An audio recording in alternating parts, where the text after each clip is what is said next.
자, 여러분 안녕하십니까? 부동산 공법을 담당하는 박후서입니다. 자, 여기서 여러분들을 만나뵙게 돼서 대단히 반갑습니다. 나이스 투 미트 유. 발음이 조금 어설펐나요? 예. 자, 이번 시간은 무슨 시간?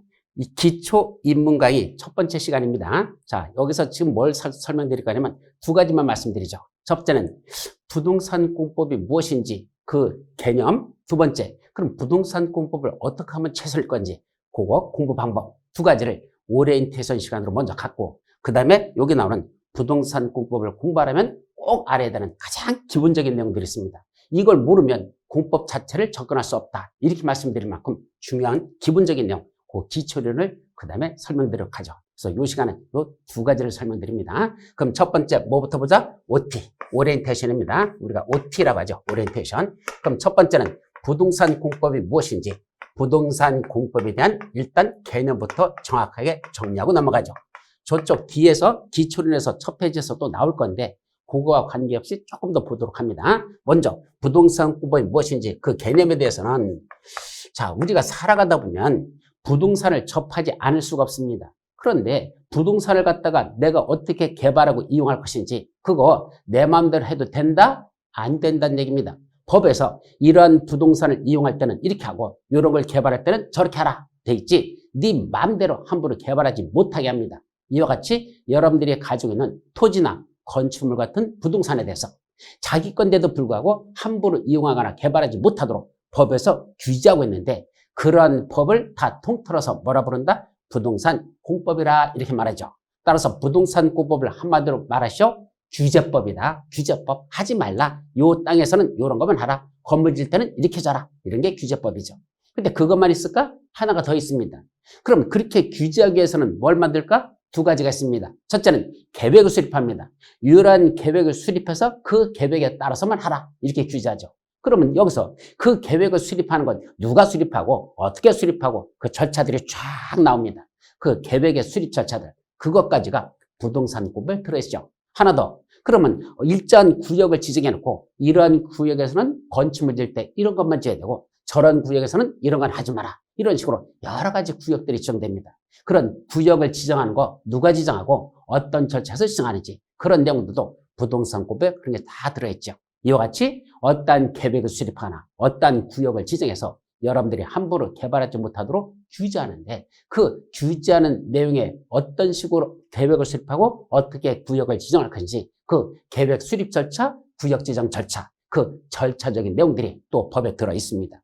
그러면 원래 공인중개사는요, 규제하는 내용이 무엇인지 이것만 사실 공부하면 되거든요. 아, 이 안에서는 이런 걸 해서는 안 되는구나. 저기서는 저거를 하면 되는구나. 이것만 알면 되는데 우리 시험 문제에서는 그것만 나오는 게 아니라 규제적인 내용만 나오는 게 아니고 뭐까지 시험 문제가 나오느냐?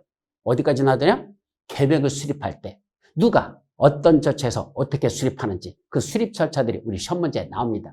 엄격히 말하면 그런 계획을 수립하는 절차는 누구만 알면 되죠? 계획을 수립하는 그분들만 알으시면 되지. 왜 공인중개사가 무슨 계획을 수립하는데 너 며칠 내에 뭐 해야 되고 뭐 해야 되고 뭐 해야 되고 그럼 왜 공인중개사가 합니까? 그건 계획을 수립하는 사람은 행정청에서 수립하는 건데 시험 문제는 거기까지 나기 때문에 공부하기가 상당히 범위가 넓어집니다. 더더군다나 어떤 구역이 지정되면 그 안에서는 이런 것들은 지을 수 있고 이런 건 안 되고 이런 행위제한, 즉 규제가 있는데 그 구역을 지정하는 걸 누가 어떤 절차에서 어떻게 지정하는지 이것까지도 우리 시험범위에 들어있다 보니까 공부하기가 상당히 어렵다는 얘기입니다.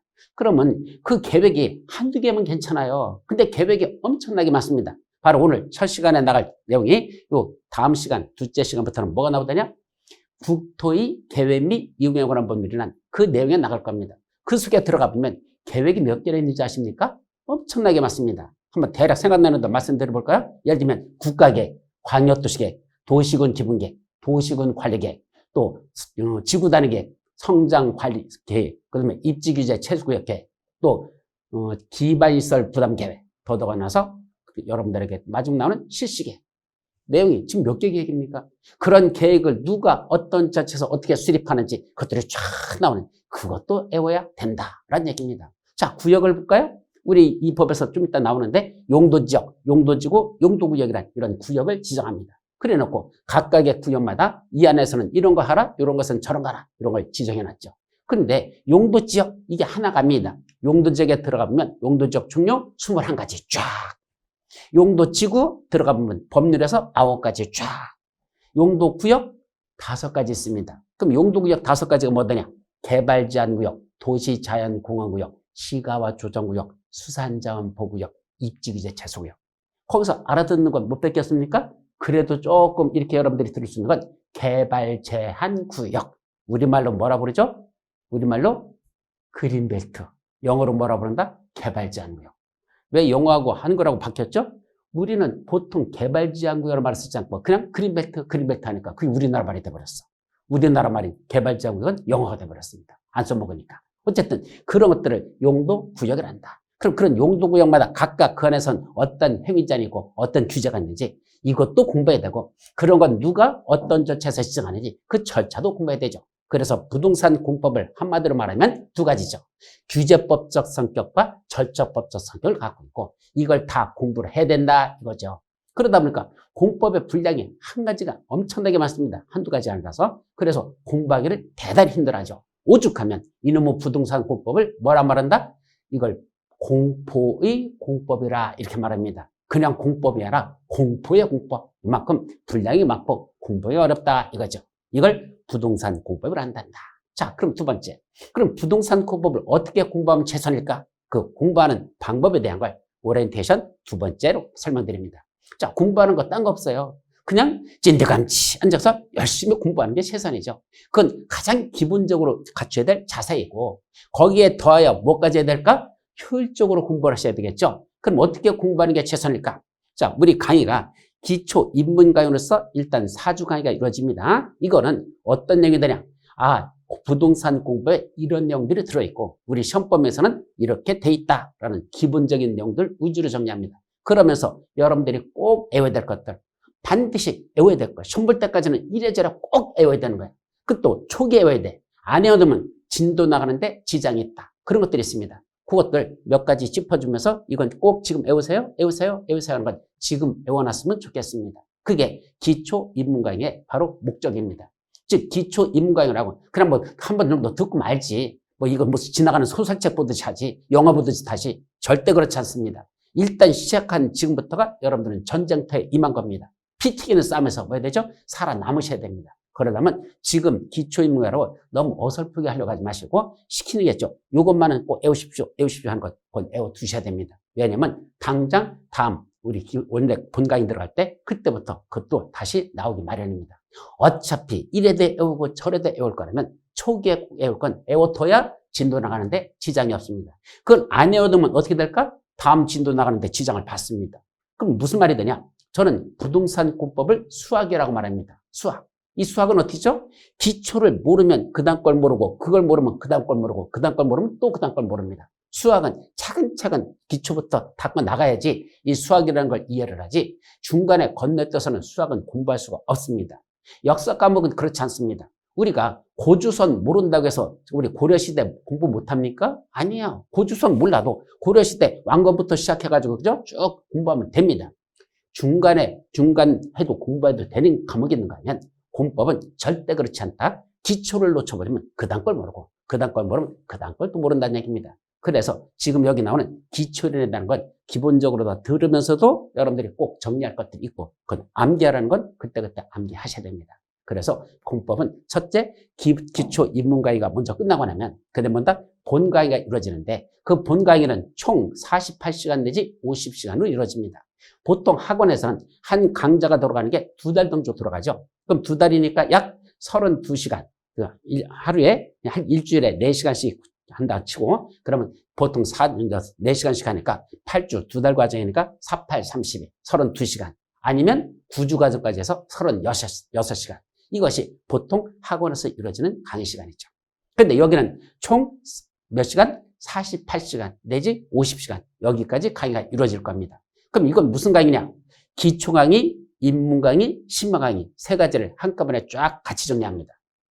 그러면 시간이 48시간 내지 50시간 들어가는 게 그렇게 3가지를 다 하죠. 기초에 관한 내용도 하면서 동시에 기본적인 내용도 하면서 동시에 심화 과정까지 같이 할 거란 얘기입니다. 그럼 강의를 어떤 식으로 할 거냐? 먼저 쭉 한 번에 다 끝나는 거지만은 기초 강의하는 건 설명을 드립니다. 자, 이건 기초니까 반드시 지금 공부하셔야 됩니다. 요번에 안 해오시면 다음에 공부하는데 지장을 받습니다. 라는 것들은 그때그때 지적해 주는 건 그날 수업 듣고 나서 그럼 반드시 내 거로 정리해서 여러분들이 기초는 습득을 하셔야 됩니다. 그 다음에 기본 강의가 나가는 건 별도로 기본 강의라고 설명하지 않습니다. 왜? 당연히 봐야 되는 것들이니까 기본 강의. 그 다음에 중간에 가다 보면 조금 더 깊이 들어가는 게 있죠. 원래는 심화 과정에서 해야 될 건데 지금 한 번 과정으로 끝나는 거니까 심화 과정에 대해서는 별도로 여러분들에게 말씀을 드립니다. 요거는 심화 과정이니까 지금은 여러분들이 첫 번째 한 바퀴 돌릴 때는 요까지는 안 보셔도 됩니다. 그냥 듣는 식으로 한번 모르면 모르는 대로 아는 대로 그냥 넘어가십시오.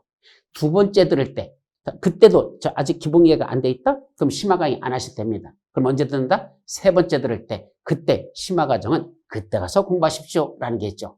따라서 총 48시간 내지 50시간이 주어진다 하더라도 처음에는 다 듣는 게 아니고 심화 과정 부분은 빼고 지금은 아직 안 받으니까 빼고 나머지들만 강의를 들으라는 얘기입니다. 그리고 기초 강의는 반드시 그때 정리를 하고 그러면 다음에 한 바퀴만 돌리고 끝나는 게 아니잖아요. 여러분들 머리가 워낙 좋으셔가지고 뭐 한 번만 다 들어도 머릿속에 다 들어왔다. 그런 복 받으신 분은 이거 한 번만 들어도 되는 거고 대부분은 그렇지 않잖아요. 그럼 몇 번 들어야 될까? 제가 볼 때는 최소한 3번입니다. 최소한입니다. 그럼 몇 번 정도 들어야 귀가 뚫릴까? 5번입니다.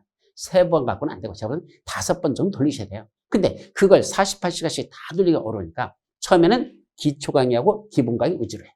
그 다음에 어느 정도 2번 정도 들리면 기초는 이제 건너뛰어도 됩니다. 그 정도는 외우라고 했으니까 외워졌을 것이고 그럼 그 부분은 강의를 스킵해요. 빼버리면 되죠. 그래서 빨리 돌리게 해가지고 그거 넘어가고 그 다음에 하라는 거 하고 그 다음에 기초 강의 나오면 아는 부분은 또 건너뛰고 이런 식으로 하면 시간을 절약하면서 갈 수가 있죠. 그러다가 드디어 기초도 이제 다 끝났고 기본도 어느 정도 이제 반복적으로 수업이 됐다. 이제 뭐 들어가자? 심화 과정. 이제는 심화 과정 들어가도 되겠다. 그때 가서 심화 과정을 들어가면 된다. 그걸 한 강의 속에서 여러분들에게 나눠드릴 테니까 그때 그걸 쫓아오시면 된다. 그렇게 공부하자는 얘기죠. 그게 공부법의 최선입니다. 그럼 하나만 더 마지막 말씀드리면 그때 공부를 어떻게 하면 될 것이냐? 합격하기 위한 비법으로선 수업은 당연히 들어야 되죠. 왜? 부동산 공법 자체가 워낙 어려운 과목이기 때문에 말귀를 못 알아듣습니다. 무슨 말인지를 몰라요, 사실은. 그러니까 설명을 통해서 듣습니다. 여기에 그림 공법이라고 해서 이렇게 전부 다 제가 강의한 건 우리 기본서 말고 별도로 이런 그림으로 다 자료를 만들어 놓은 게 있습니다. 그러니까 이런 식으로 다 돼 있기 때문에 공부하는데 많은 도움이 될 겁니다. 자, 이런 식으로 돼 있어가지고 전부 다 나눴죠. 근데 이건 문장으로 돼 있는 게 아니라 단어식으로 여러분들 이해를 도우려고 이렇게 만드는 거고 강의는 이거 위주로 이루어집니다. 그러나 여러분들이 실제로 보는 걸 뭐 봐야 됩니까? 기본서 내용을 봐야 되겠죠? 그럼 문장으로 되어 있으니까. 그래서 이렇게 설명을 듣고 나서 그럼 법에서는 완전한 문장은 어떻게 되는지 그걸 반복적으로 여러분들이 공부를 하셔야 됩니다. 근데 문제는 이게 한번 들었다고 그게 내 머릿속에 남을까요? 안 남습니다. 왜요? 열심히 들어보십시오. 수업 열심히 집중해서 들었어. 교수님께서 지금 먹어야 되는 이 양식을 일용할 양식을 열심히 던져줍니다. 수업에서 다다다다다 날라옵니다. 그럼 양식을 막 받아 먹어야 되는데 이게 잘 먹히지가 않습니다. 내 딴에는 먹은 건 줄 알았어. 열심히 받아 먹었어. 그런데 뒤돌아보면 어떻게 돼 있죠? 머릿속에 남아있는 거 먹은 건 교수님께서 농담하신 것들 웃겼던 거 그것만 기억남지 본 내용은 머릿속에 하나도 없습니다. 그 본 내용 어디 있을까? 뒤돌아보십시오. 여기에 뭐 있다? 뒤에 수북하게 쌓여 있습니다. 다다다다다 날라온 게 여기 수북하게 쌓여 있다는 얘기죠. 그럼 다시 뭐 해야 됩니까? 수업 끝나고 나셔서 뒤돌아가지. 여기 뒤통수 뒤에 떨어져 있는 이 만나들을 다 주워가지고 다시 드셔야 됩니다. 그걸 먹어야 내게 되는 거지. 날라온 거 다 받아먹지 못하고 뒤통수 뒤로 떨어진 것들만 그것만 그냥 쌓여 있으면 그건 여러분께 될 수가 없습니다.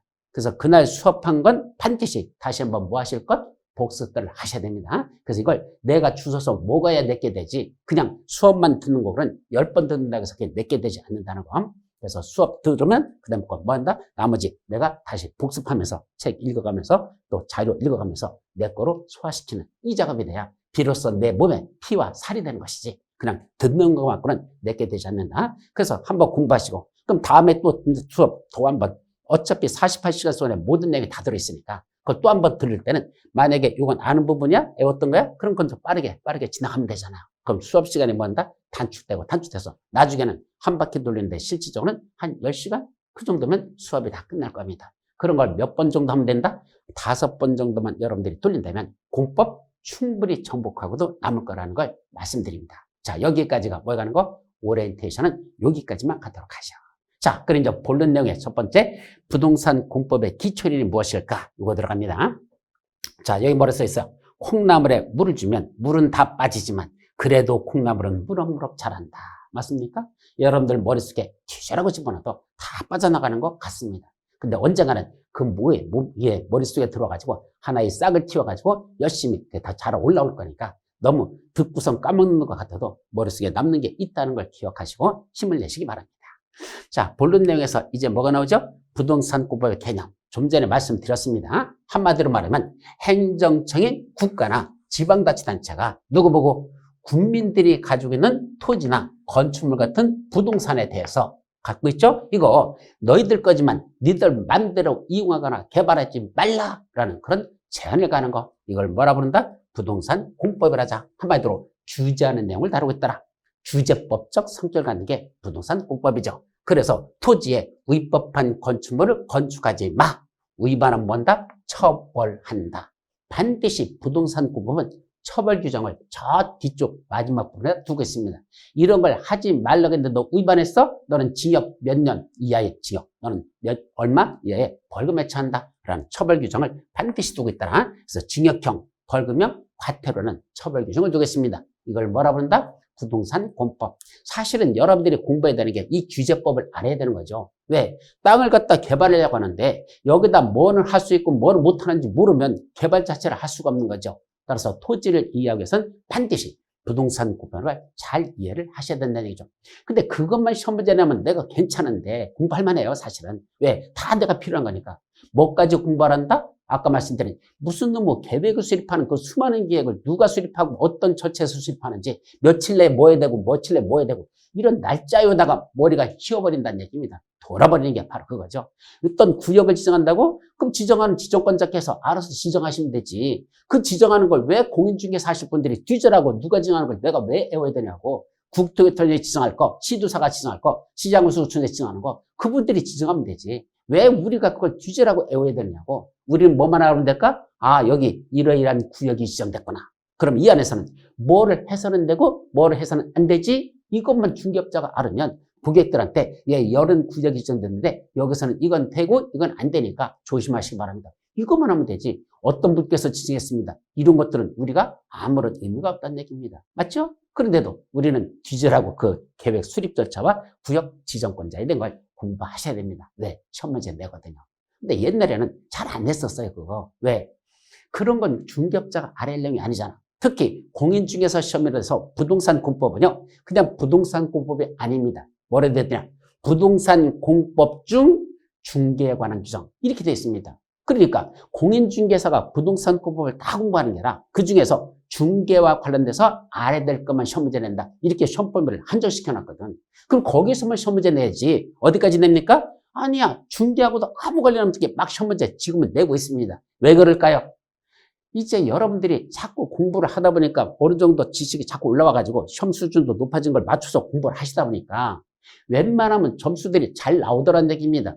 까짓 거 규제해 가는 거 내봐? 그러면 80점씩 나옵니다. 그게 공부를 그쪽은 내 거 꼭 알아야 되는 거니까. 근데 그렇게 나오면 어떻게 되죠? 전부 다 붙어버리죠. 우리는 현재 상대평가 아니고 절대평가다 보니까 아직은 조만간에 이제 상대평가로 바꾼다고 그랬는데 그럼 아직은 절대평가다 보니까 60점만 넣으면 되거든요. 그럼 웬만하면 사람들이 그렇게 시험 문제 내니까 60점 다 넘더란 얘기입니다. 합격자가 너무 많이 늘어납니다. 안 되겠거든. 지금도 합격자 자르려고 얼마나 노력하고 있습니까? 자, 여러분들 지금 우리가 공인중개사 합격하신 분 중에서 실제로 업을 차리는 분들은 몇 명밖에 안 되시냐? 현재로서는 24점 몇 프로랍니다. 25%가 안 됩니다. 즉 10명이 합격하면 그 중에 25%니까 2명, 그러니까 2명 반 정도. 그러니까 10명 중에 2명 반 정도만 그렇게 실무에 열으시고 나머지들은 장면으로 들어간다는 얘기죠. 그래서 합격자를 줄이려고 지금 정부에서는 지금 고심 중에 있는 것이고 그게 조만간에 현실화될 겁니다. 그러니까 그런 상황이 오기 전에 뭐 해야 된다? 빨리 붙어야 된다. 라고 해서 요새 사람들한테 자꾸 빨리빨리 이왕 할 거라면 지금 공부하셔야 되지 조금 더 늦으면 안 된다는 겁니다. 즉 절대평가를 상대평가로 바꾸겠다는 얘기입니다. 그래서 점수제로 하는 게 아니라 인원수제로 잘라버리겠다는 얘기죠. 그러면 그때는 커트라인이 60이나 70도 되고 80도 되고 올라갈 수 있다는 얘기죠. 그러니까 지금은 60점만 넘어가면 된다. 그런 식으로 현재는 정해져 있다 보니까 여러분들이 어떻게 하면 공부한다? 조금만 어떻게 공부해서 60점만 넘어보자. 지금 이런 식으로 돼 있으니까 그래도 아직은 할 만한데 아마 좀 있다가 이제 상대평가를 보면 그때부터는 벅차지겠죠. 그래서 여러분들이 실제로 공부할 때 부동산 공법에 대해서는 원래 분량이 많다 보니까 최대한 줄여야 되는데 그 줄이는 것도 한도가 있다는 얘기입니다. 그래서 공부하는 데는 상당히 힘든 게 부동산 공법. 근데 이 공법에서 기초를 내서 지금 보는 이거 징역형, 벌금형, 과태료 부과한다 그랬죠. 그럼 공법은 몇 개나 있을까? 부동산 공법은. 우리나라 법률이 몇 개 있을까요? 약 1,500개가 약간 넘습니다. 법률의 종류가. 그 중에 공인중개사 시험범위에 들어가는 거는 그런 부동산 공법을 볼 수 있는 건 총 150개 정도가 있습니다. 몇 개 있다? 약 150개 정도. 그럼 150개 되는 이 많은 법률을 다 공인중개사 시험에 본다면 여러분들 보시겠습니까? 150개 법률을 못하죠. 그래서 공인중개사는 최소한 요거는 알아야 되겠다 해서 몇 개를 만들어놨습니까? 6개만 만들어놨는데 그걸 부동산공법 시험 법률이라고 하죠. 그럼 몇 개가 있다? 6개. 자, 첫 번째가 뭡니까? 국토의 계획 및 이용에 관한 법률. 두 번째, 도시개발법. 세 번째, 도시 및 주거환경 정비법. 네 번째, 주택법. 다섯 번째, 건축법. 마지막, 농지법. 이렇게 6개만 공인중개사 시험범위에 들어간 법률입니다. 자, 기초이론. 반드시 여러분들이 외워야 될 거. 공인중개사 시험범위에 들어간 부동산 공법은 하나의 단일법으로 되어 있는 게 아니고 수많은 법률로 이루어져 있다. 대략 몇 개가 존재한다? 150개 정도가 존재한다. 그 중에 공인중개사로서 꼭 알아야 되는 건 몇 개가 있단다? 6개 법률이 중요한 것이고 그것만 부동산 공법, 공인중개사 시험범위로 하자라고 만들어놨고 그 6개 법률을 암기하시죠. 기초 중에 기초입니다. 이것도 지금 못 외운다면 말이 안 되죠? 오늘 강의의 첫 번째는 부동산 공법 시험범위에는 몇 개가 있다? 6개 법률이 있다. 뭐뭐 있다? 첫째, 국토의 계획 및 이용에 관한 법률. 다시 한번 같이 합니다. 시작. 국토의 계획 및 이용에 관한 법률. 두 번째, 도시개발법. 세 번째, 도시 및 주거환경 정비법. 네 번째, 주택법. 다섯 번째, 건축법. 마지막 6번째, 농지법. 이것이 시험범위죠.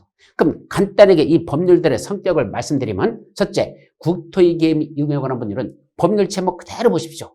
국토, 뭐죠? 우리나라 땅덩어리. 국토죠? 거기다 뭐부터 하자? 계획부터 수립하자. 그 계획에 맞춰 국토를 이용하거나 개발하거나 포장하자.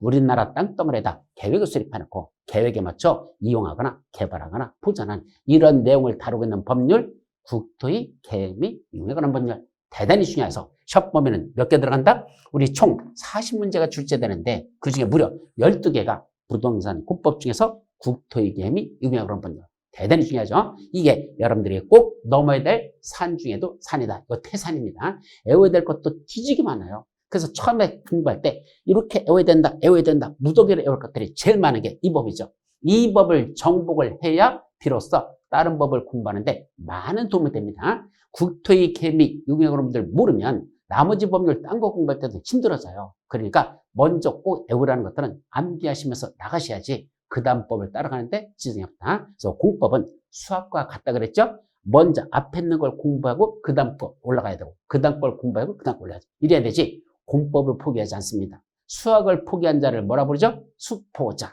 공법을 포기한 자를 뭐란다? 공포자라고 합니다. 여러분들이 공포자가 안 되려면 꼭 기초과정부터 외우라는 거, 암기하라는 거 그때 꼭 따라오려고 노력하시면 자기도 모르게 어느 날 내가 여기까지 올라왔네? 그걸 느끼는 날이 오실 겁니다. 아셨죠?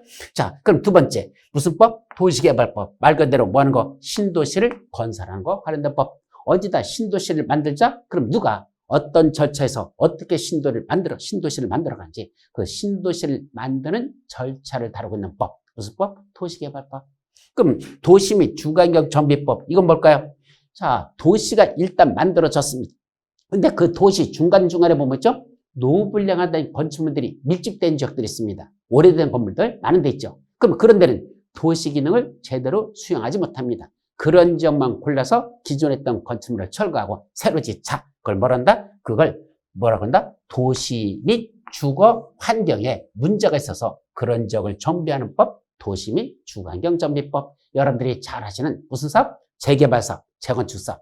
이런 것들이 무슨 법에 의해서 이루어집니까? 도시 및 주거환경 정비법에서 재개발 사업 시행하는 절차, 재건축 사업 시행하는 절차, 이런 내용들이 그 법에 들어있어서 혹시 재개발, 재건축에 관심이 있으면 무슨 법을 공부하셔야 된다? 도시 및 주거환경 정비법을 보셔야 됩니다. 그때 도시개발법과 도시 및 주거환경 정비법 각각 6문제가 출제됩니다. 자, 그 다음에 주택법이란 거 건축법이 나오는데 우리 시험에서는요 40문제를 출제하는 걸 먼저 국토의 계획 및 이용에 관한 법률에서 12문제 먼저 내고 그 다음에 도시개발법 6문제 내고 그 다음에 도시 및 주거환경 정비법 6문제 내고 그 다음에 주택법 7문제, 건축법 7문제, 농지법 2문제 순서는 그렇게 출제합니다. 그런데 우리가 공부할 때는 이 순서를 바꿉니다. 건축법을 먼저 공부하고 그 다음에 주택법을 공부하고 마지막 농지법 이렇게 평상시에 공부할 때는 순서를 시험 문제와 다르게 순서를 바꿔서 공부합니다. 왜 그럴까? 건축법은 일반적인 건축물 건축해야 하는 거죠. 여러분들이 건축물 지을 때 마음대로 지면 된다 안 된다? 안 된대요. 여기다 건물 지을 때는 이렇게 져야 되고 이럴 때는 안전하게 위해서는 이런 걸 갖춰야 되고 등등. 건축에 관한 걸 규제하는 법, 무슨 법? 건축법. 그런데 그 건축물 중에서도 특히 여러분들이 먹고 자는 의식주 기능을 하는지요. 뭐죠? 주택. 이 주택을 조금 지을 때는 그냥 건축법상 건축하고 바꿔주면 돼요. 내가 우리 집 단독주택 하나 지으려고 그래. 뭐 받아요? 건축하고 바꿔주면 돼요. 근데 한 채를 짓는 게 아니라 많이 짓는데요. 원칙적으로 30호 또는 30세대 이상 단독주택이나 공동주택을 그렇게 많이 짓는다면 그때는 뭐 한다? 건축허가 아닙니다. 다른 걸 받으랍니다. 뭐 받으래? 주택법에 가보시면 주택법상 사업계획 승인이라는 게 있습니다. 사업계획 승인, 그걸 받으랍니다. 그걸 받아야 비로소 주택을 여기다가 많이 짓고 여기다 많이 짓고 이렇게 많이 쓸 수 있지. 조금 질 때는 건축하고 짓지만 주택을 많이 질 때는 무슨 법이 적용된다? 주택법에 의한 규제가 더 심하게 더 많이 받는다 이 말이죠. 그럼 주택에 건설에 관한 것만 주택법에 있을까? 아닙니다. 뭐들 들어있다? 공급. 공급이 뭐죠? 우리 부동산 공법에서 기초이론 여기셔야 돼요. 공급이란 주택을 공급한다, 건축물을 공급한다 할 때 이 공급이란 두 가지 의미를 갖는다. 첫째, 돈 받고 파는 거. 주긴 주는데 공급 주는 거죠? 주긴 주는데 돈 받고 판다? 뭐라 한다? 그걸 분양이라고 합니다. 반면에 돈 받고 빌려준다? 뭐라 하죠? 임대라고 합니다. 그 분양과 임대가 주는 건 주는 건데 돈 받고 주는 건 분양이고 그냥 잠시 빌려주고 돈 받고 빌려주는 건 임대라고 하는 이 분양과 임대를 합쳐서 뭐라 부른다? 공법에서는 공급이란 용어로 쓰는데 이때 주택을 공급하는 거 함부로 하지 말래요. 왜?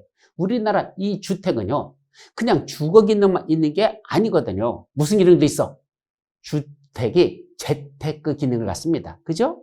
내가 이 집을 살 때 이게 남양이고 얼마나 좋은지 내가 들어가서 산다면 얼마나 편안할까? 이걸 먼저 따지는 게 아니라 뭐부터 따지죠? 이 집 사면 돈 될까? 이거부터 따집니다. 우리나라는 참 너무 잘못된 거 이거는 그죠? 집이라는 건 원래 잠자고 먹고 자기 위한 우리 주거 기능을 하는 이게 핵심인데 우리나라는 주거 기능은 뒷전입니다. 뭐가 앞전이야? 예, 돈 되느냐 안 되느냐 바로 재테크 기능. 그것이 우선이라는 얘기죠. 그러다 보니까 이놈의 재테크 기능이 치열해지다 보니까 뭐로 넘어갑니까? 투자가 아니라 투기화됩니다. 집을 사가지고 막 값이 뭐 정신없이 올라가고 그러면 나 돈 벌었네. 집을 갖다 먹고 자는 기능이 아니라 돈 버는 기능으로 쓰다 보니까 투기화된다는 얘기죠. 막아야 됩니까? 안 막아야 됩니까? 막아야 되죠. 그 막기 위해서 여기는 분양가 산재를 적용된다. 여기는 투기과세를 시행한다. 여기는 조정대상을 시행한다. 여기서는 일정 기간 동안 전매해서는 안 된다. 등등등 이런 규제하는 내용들이 어디 들어있다? 바로 이 주택법에 주택의 공급에 관한 내용에 그런 것들을 두고 있습니다. 즉 주택을 공급할 때 공급하는 자나 공급받는 자나 투기화되지 않도록 막기 위한 제도적 장치를 어디다 두고 있다? 이 주택법에서 주택에 공급해서 그런 걸 쭉 서술하고 있습니다. 자, 그런 것들이 바로 무슨 법? 주택법의 핵심이죠. 자, 마지막 그런 무슨 법? 농지법. 농지는 아무나 소유하지 말라. 이게 핵심이죠. 왜 그러죠? 보통 개발된다 하면 어디가 제일 먼저 까먹여집니까? 농지예요. 그죠? 우리 농지는 평탄한 지역들이 많잖아. 그러니까 사람들이 개발을 하면 거기부터 먼저 개발합니다. 그럼 농지를 다 개발하고 나서 더 이상 땅이 없어. 그다음에 어디로 올라간다? 산으로 올라가면서 산을 개발하죠. 그러니까 농지가 먼저 개발되고 임야가 나중에 개발되는 게 일반적입니다. 그러다 보니까 이놈의 농지는 돈만 있으면 사놓고 기다리면 언젠가는 개발된다? 몇십 배 폭리를 취할 수 있죠. 그래서 농지는 투기해야 되는 걸 막아야 됩니다. 거기는 농사를 짓는 사람들만 농지를 소유하는 걸 원칙으로 해야 되지. 아무나 소유해 이러면 돈 있는 사람들이 투자 목적으로 농지를 소유할 수 있기 때문에 그걸 막자라는 게 제일 첫 번째 핵심으로서 농지에 소유하는 거, 더 나가서 이용하거나 농지를 어떻게 하면 보존할까? 이런 내용들을 농지법 다루는데 문제는 몇 문제밖에 안 난다? 그건 2문제밖에 안 나다 보니까 참 공부하기가 좀 그래요. 공부량은 꽤나 되는데 첫 문제는 몇 문제? 2문제. 꼭 바닷가에서 모래 속에서 바늘 하나 찾는 이런 기분이야. 이게 나을까? 이게 나을까? 고민하죠. 자, 그런데 최근에 농지법의 일부 개정된 게 있습니다. 그 개정된 내용에서 시험 문제가 집중적으로 나올 가능성이 높으니까 정 공부하기 힘들면 개정된 내용만으로도 집중적으로 공부한다면 한 문제는 맞출 수 있을 것이다 라는 것까지만 여러분에게 말씀드리죠. 자, 이걸 부동산 공법이라는 건 이런 것 규제법과 절차법적 성격을 갖는 내용을 갖고 있고 거기서 우리 시험법에는 몇 개 만들어간다? 6개의 법률만 공인중개사 시험에서는 부동산 공법이라고 한단다. 예, 여기까지가 첫 번째 내용. 자, 이제 두 번째로서는 법의 체계라는 게 있습니다. 법의 체계라는 게 한마디로 말하면 뭘까요? 여러분들이 공부를 하는데 우리가 지금 시험법에 들어가는 우리 과목 중에서 1차에 부동산 학개론이라는 게 있죠. 그 학개론만 뭐죠? 학문적인 연구입니다. 학자들이 자기들이 이렇게 연구한 걸 그걸 하나의 체계화시킨 게 이게 부동산 학개론이죠. 그건 학문이죠. 그럼 나머지는 다 뭐죠? 법입니다. 민법도 법이죠. 또 중개사법도 법이죠. 공시법도 법이죠. 세법도 법이죠. 부동산공법도 6개 법률로 이루어진 법이죠. 그러니까 여러분들이 법을 공부하고 있는 겁니다. 근데 평상시 법에 대해서 공부하신 분들 별로 없으셔요. 그죠? 왜요? 법 없이도 사시는 분들이거든, 대부분이. 그죠? 법 이시 사는 사람들 둘 중에 하나랍니다. 첫째는 변호사 아니면 사기꾼. 법에 대해서 전문적으로 하는 사람은 변호사 아니면 사기꾼이래요. 나머지들은 법 없어도 돼요. 왜? 나하고는 법 관계없어. 왜? 나는 선량하게 살기 때문에 법을 위반한 적이 없거든. 그런 분들은 법 없이도 사는 분들이라는 얘기죠. 그러다 보니까 법을 대부분이 다 모르고 있습니다. 그런데 법이라는 건 어떤 체계를 갖출까? 요거에 대해서는 여러분들이 어느 정도 공부를 하셔야 뭐 할 수 있다? 다음 진도 나가는데 이 말귀를 알아둘 수가 있습니다. 즉 법률에 쭉 읽다 보면 그 법 속에 이런 용어들이 나오는데 이게 무슨 말이지? 그걸 모르면 역시 그걸 이해를 못하기 때문에 요거 몇 가지는 정리하고 가셔야 됩니다. 자, 첫 번째, 법을 크게 보면 뭐로 나눠진다? 법 해놓고 성문법과 불문법 이렇게 두 가지로 나눠집니다. 성문법이란 문서로 이루어진 법, 성자가 이룰 성자야, 이룰 성자, 그럴 문자, 법법자. 뭐로 이루어진 거? 문장으로 이루어진 법. 이게 성문법이죠. 그럼 불문법 뭐죠? 문서화되어 있지 아니하다. 불문법. 문서화되어 있지 않은 법을 불문법이라고 하죠. 그러면 문서화되어 있는 법은 또 몇 가지가 있을까? 크게 4가지로 나눠집니다. 제일 위에 뭐가 있다? 헌법이란 법이 있고, 두 번째 법률이란 법이 있고, 세 번째 명령이란 법이 있고, 마지막 조례라는 법이 있습니다. 여기서 법하고 법률하고 헷갈리지 않기를 바랍니다. 어떤 게 더 넓은 개념입니다? 법, 이게 훨씬 더 넓은 개념입니다. 법은 성문법, 불문법을 다 포괄하는 개념. 그 법 중에서 특히 성문법, 성문법 중에서도 특히 법률. 따라서 법과 법률 중에는 어떤 게 더 넓은 개념? 법이 월등하게 더 넓은 개념이고 그 중에 일부에 뭐가 들어있다? 법률이라는 게 들어있죠. 여러분들은 살아오시면서 법이나 법률이나 그게 그거죠. 그죠? 똥이나 된장이나 뭐 그거나 그거 색깔 누리개라는 건 마찬가지인데 뭐 이러시면 안 된다죠. 법은 확실하게 개념 정리를 하셔야 됩니다. 법, 법률 나눈다. 어떤 게 넓은 개념? 법. 더 좁은 개념? 법률. 그러면 헌법이라는 것부터 좀 간단히 정리하죠. 헌법은 성문화되는 법 중에서 성문화된 법 중에서 최상위법이랍니다. 가장 높은 법이죠. 그 속에 들어가 보면 국민의 기본권에 관한 사항 또는 국가 통치기관에 관한 거, 국가를 다스리는 그런 내용들이 거기가 쫙 열거되어 있습니다. 근데 국민의 기본권에 관한 사항이 들어있는데 그 기본권을 침해하는 하위법들, 법률이나 명령이나 조례나 이런 게 만들어지면 그건 다 뭐다? 무효. 헌법에 위반되는 걸 위헌이라고 하고 위헌 결정을 받으면 그거는 다 밑에 있는 것들은 우수수 다 무효가 된다는 얘기입니다. 그런데 헌법 바로 밑에 만들어진 법이 뭐다? 그게 바로 법률입니다. 그럼 법률이 되려면 2가지 요건을 갖추면 됩니다. 첫째, 국회의 의결을 거쳐서 대통령이 공포할 것. 뭐라고요? 국회의 의결을 거쳐야 됩니다. 저 여의도에 있는 국회 있죠? 거기 있는 국회의원들이 자기들이 심의해가지고 의결해서 통과를 시켜서 대통령한테 넘깁니다. 그럼 대통령이 그걸 검토해보고 이거 실행해도 괜찮겠는데 그럼 대통령이 그 법률안 온 걸 지가 공포합니다. 그럼 그때부터 뭐가 된다? 법률이 되는 겁니다. 그럼 법률이 국회를 통과했다 하더라도 아직 대통령이 공포하기 전에는 그럼 법률이라고 하지 않고 법률안이라고 하고 그게 대통령이 공포를 해야 비로소 안자가 꼬리표가 떨어지면서 법률이라는 게 되죠. 그래서 다시 한번 법률이 뭐다? 국회의 의결을 거쳐서 대통령이 공포한 법. 이걸 법률이라고 하죠. 근데 우리 법률 중에 아까 헌법에 몇 개의 법률이 있었죠? 6개 법률이 들어간다 그랬습니다. 다시 한번 국토의 계획 및 이용에 관한 법률. 두 번째 도시개발법. 세 번째 도시 및 주거환경 정비법. 네 번째 강의 순서대로 할게요. 건축법. 다섯 번째 주택법. 마지막 농지법. 몇 개 있습니까? 6개 법률이 있다 그랬었죠. 왜 자꾸 반복할까? 자꾸 들어야 머리 귀에 익숙해지고 그래야 여러분들 입에서 그 발음이 나오죠. 이거 반복하셔야 돼. 근데 그 6개 법률이 있는데 그 6개 법률은 다 국회 의결을 거쳐서 대통령이 공포한 법들입니다. 그 중에 첫 번째 법, 국토의 계획 및 이용에 관한 법률 한번 들어가 볼까요? 어떻게 됐을까? 법은 조문 형식으로 냈답니다. 이때 조문이라는 게 뭐냐면 제1조, 제2조, 제3조, 제4조 이렇게 만든 걸 조문 형식으로 만들었다고 표현하죠. 그때 1조, 2조, 3조, 4조 쭉 있는 걸 쭉 이제 내용이 나오는데 거기에 보면 뭐가 나오더냐?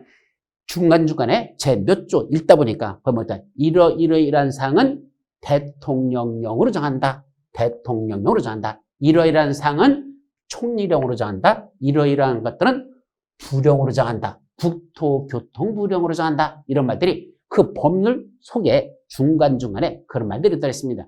근데 우리 부동산과 관련해서는 총리가 정한다는 말은 하나도 없습니다. 둘만 있습니다.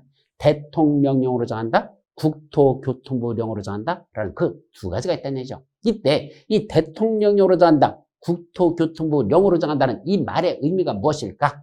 자, 법률을 만드는데 모든 내용을 시시콜콜한 것까지 또는 자주 개정될 것까지 법률에다가 제1조, 제2조, 제3조, 4조 그다 다 집어넣으면요.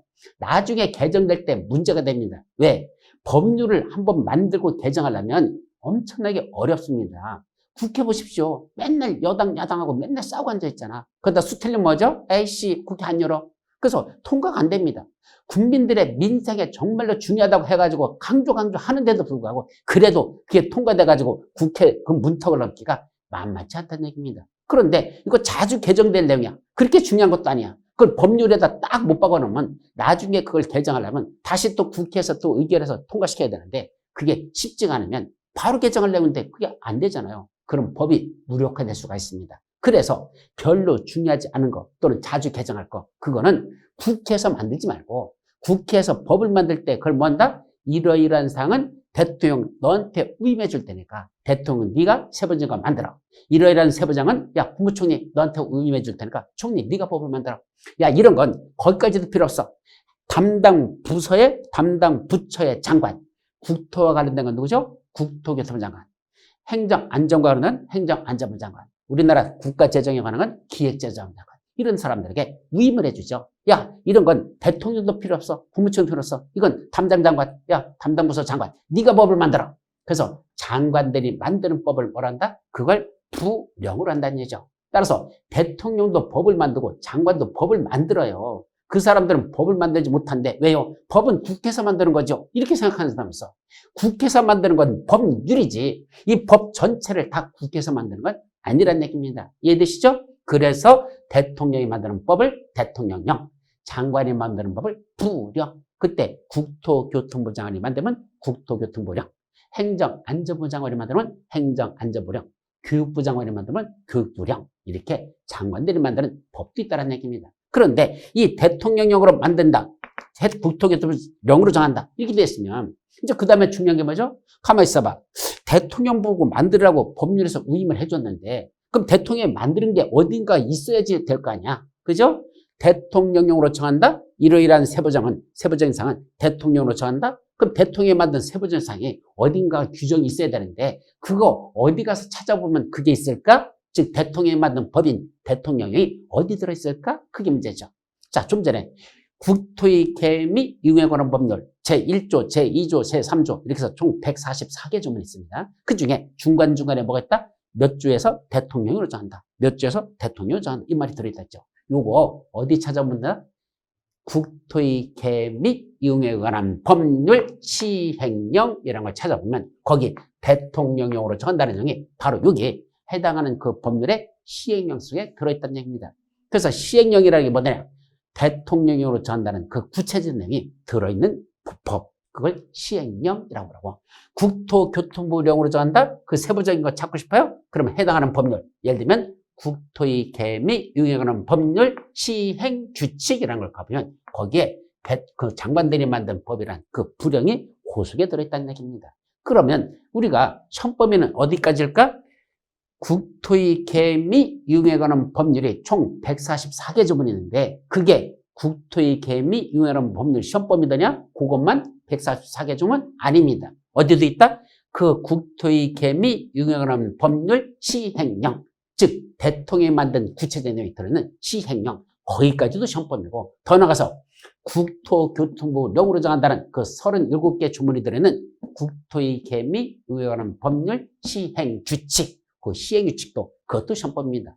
그럼 우리는 국토의 개 및 이용에 관한 법률 이렇게 시험법이라고 해놓고 사실은 들어가 보면 세 가지가 그 안에 자리를 잡고 있습니다. 첫째는 법률에 있는 144개 조문이 있고 시행령 속에 들어있는 134개 조문이 있고 시행규칙에는 37개 조문이 바로 합쳐서 다 우리 시험법에 들어가는 국토의 개 및 이용에 관한 법률이라 이렇게 말하는 거고 더 나가서 도시개발법에 가면 그것도 마찬가지예요. 도시개발법 이런 게 들어있고 도시개발법 시행령 있고 도시개발법 시행규칙 이렇게 세 가지가 같이 들어있습니다.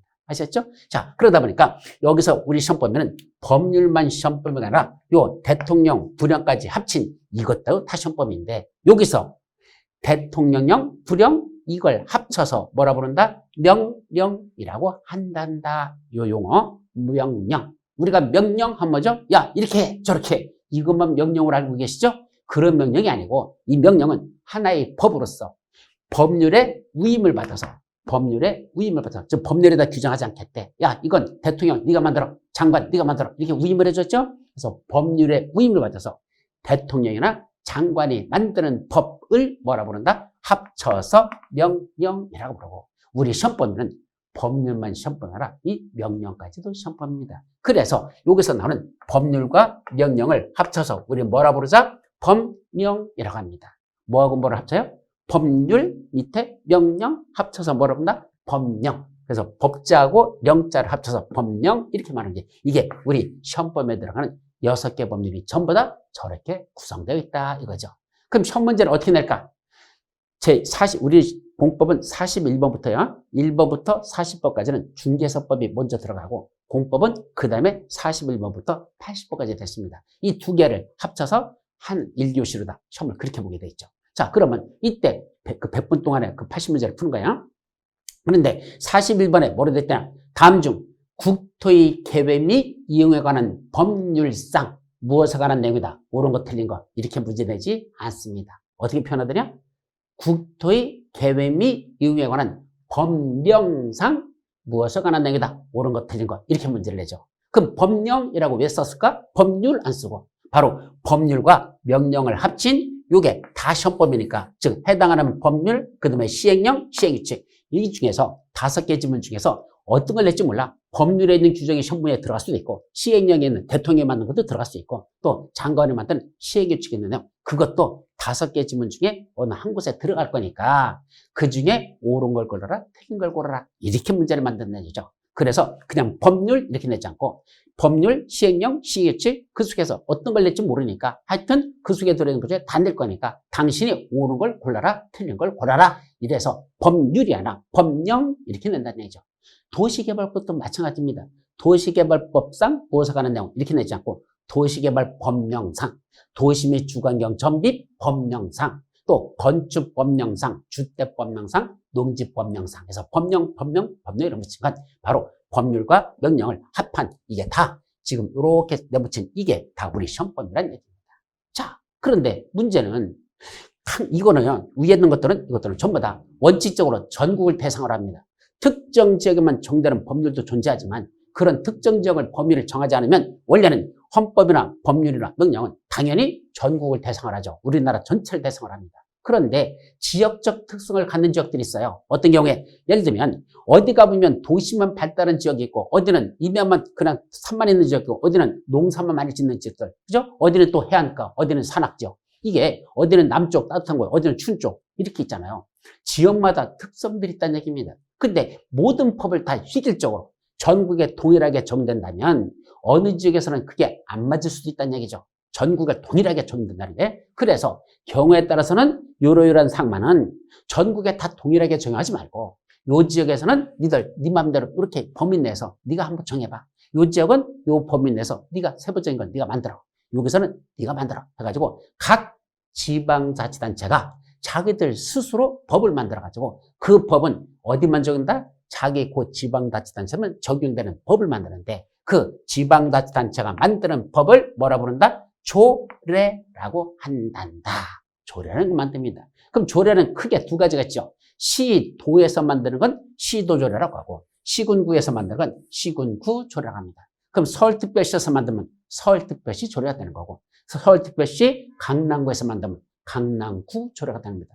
경기도에서 만들면 경기도조례. 그 중에 성남시에서 만들면 경기도 성남시 조례가 되는 거고 연천군에서 만들면 연천군 조례가 되겠죠. 이와 같이 지방자치단체에서 만드는 법을 한마디로 뭐라고 한다? 조례라고 하고 이 조례는 그 명칭에 따라서 도시군 계획과 관련된 건 도시군 계획조례, 건축과 관련된 건 건축조례, 환경과 관련된 건 환경조례 이런 식으로 제목들이 또 정해집니다. 자, 그러면 조례는 어떤 경우로 만든다냐? 원래는 여기 법률이나 명령에서 구체적인 내용을 정해놓고 그런데 말이야 요 범위 내에서 세부적인 건 니들 지방자치단체에서 니들이 알아서 정해. 최대가 여기까지는 할 수 있어. 여기까지는 할 수 있어. 근데 여기까지 할지 여기까지 할지 여기까지 할지는 그 범위는 니들이 구체적으로는 니들이 알아서 조례로 만들어가지고 니들 지역에서는 니들이 알아서 정해래. 따라서 서울특별시에 있는 조례하고 똑같은 내용인데 인천, 광주시 있는 조례가 같아요? 물론 같을 수도 있죠. 경우에 따라서는. 그러나 항상 같은 건 아니라는 걸 조심합니다. 그래서 중개업하는 분들이 실수하는 게 어디 가봤더니 예를 들면 용인시에서 이렇게 해서 중개를 했을 때는 조례에서 이렇게 돼 있었어. 용인시 조례는 이렇게 돼 있어. 그걸 아무 생각 없이 어디 가서 한다? 성남시 옆에 있는 동네 가서 거기도 그런 줄 알고 적용했다가 큰 코 다치는 경우가 많습니다. 조례는 A 지역과 B 지역이 서로 다르다. 그래서 한마디로 로마에 가면 무슨 법을 따르죠? 로마법을 따르라 그랬잖아. 그러니까 로마 가면 로마법이야. 근데 성남시 가면 성남시법, 용인시 가면 용인시법. 이걸 뭐라 그런다? 그 법을 조례라고 하죠. 그래서 조례는 누가 만들죠? 지방의회 의원들이 있죠. 그래서 지방의회라고 해서 시도의회가 있고 시군구 의회가 있는데 그 지방의회에서 자기들이 그걸 통과시키면 그걸 각각 그 대빵들 시도사 또는 시장 수준에 그걸 공포합니다. 그럼 그게 그 지역에서만 정되는 법이 되고 옆에 지역에는 적용하지 않습니다. 뭐라 그런다? 조례라고 한다. 거기까지.